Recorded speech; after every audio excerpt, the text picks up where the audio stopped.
Hey everyone! Welcome back to English Practice Every Day. Today, I want to talk about something that might surprise you.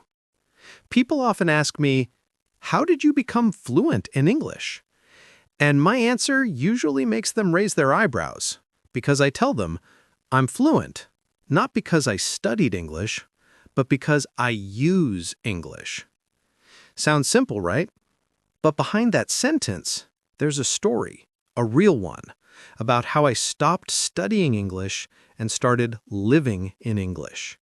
That's when fluency finally came. Let me explain. Part 1. The shift in mindset. When I was learning English, I used to study the traditional way. Grammar books, lists of verbs, worksheets, and long explanations. Don't get me wrong, I learned some things from that. But after years of studying, I realized something strange. I could understand a lot, but I still couldn't speak. I was stuck. Every time I tried to talk, I would stop and think, wait, is this the correct tense? Or should I use the or not? By the time I finished thinking, the conversation was already over. I was studying English, but I wasn't using it. Then one day, I met someone who completely changed how I saw learning. He was from Brazil, just like me, but he spoke English so naturally. I asked him, how did you do it? He smiled and said, I stopped studying English like a subject and started using it like a tool. That hit me hard. It was so simple, but so true.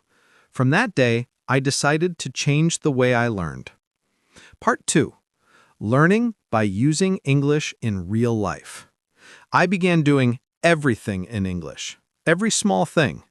I changed my phone's language to English. I started watching YouTube videos only in English, even when I didn't understand everything.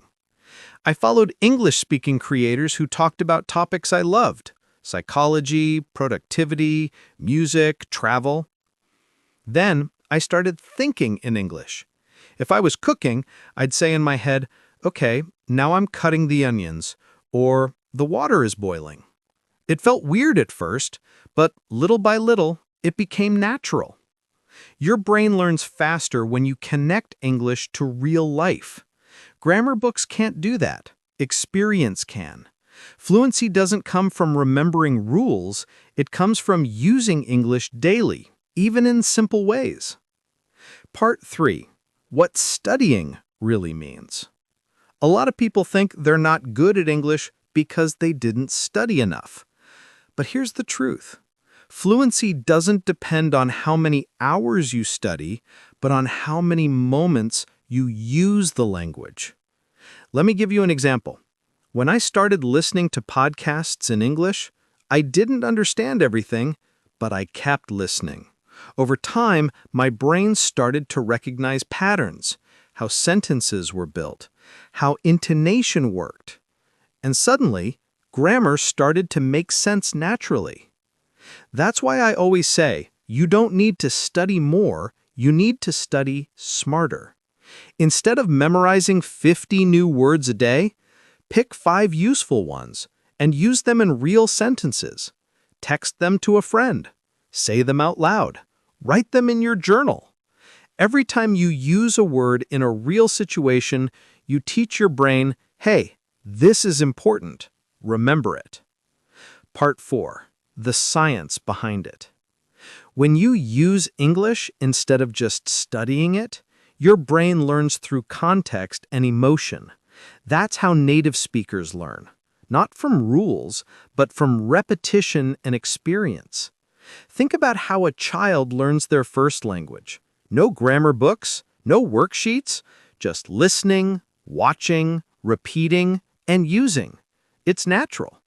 And it works, for adults too. I still remember the first time I started journaling in English. At first, it was simple. Today I'm tired, or I had a good day.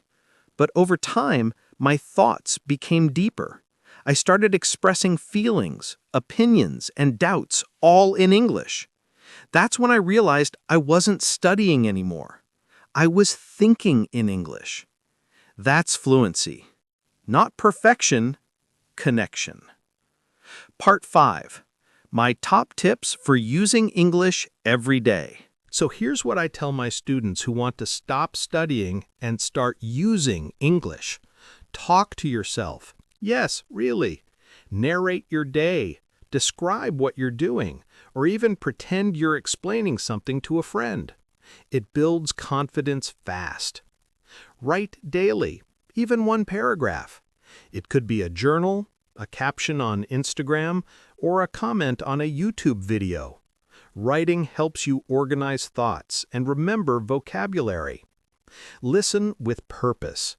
Don't just play English videos, interact with them.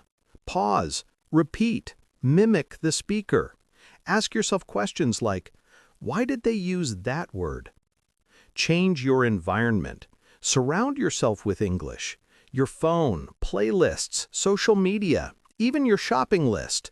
The more exposure, the more natural it becomes. Make English emotional. Watch things that make you laugh, cry, or think deeply. Your brain remembers what it feels. Be patient. You won't wake up fluent tomorrow, but every time you use English, you're one step closer. Part 6. The turning point. Everything changed when I stopped waiting to be ready.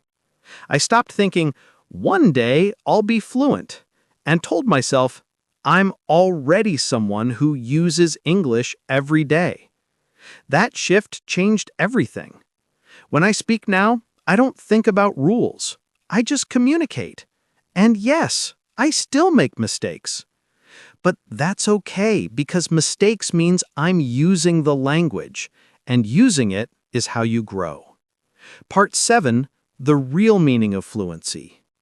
Fluency isn't a certificate. It's not a level, it's a lifestyle. It's when you stop worrying about perfection and start enjoying the process of expressing yourself. When English becomes the way you live, not just something you study, that's when real fluency begins. So, if you're watching this and you're wondering, how can I finally become fluent? Here's my answer. Don't study English just to learn it. Use English to live it. Make English part of your daily life, your music, your thoughts, your conversations, your world. Fluency will follow naturally. Remember, I didn't become fluent because I studied English. I became fluent because I use English every single day. Now it's your turn. What's one thing you'll do today to start using your English more? Tell me in the comments below. And don't forget to like, subscribe, and turn on the notifications so you don't miss the next episode of English by Storytelling, right here on English Practice Every Day.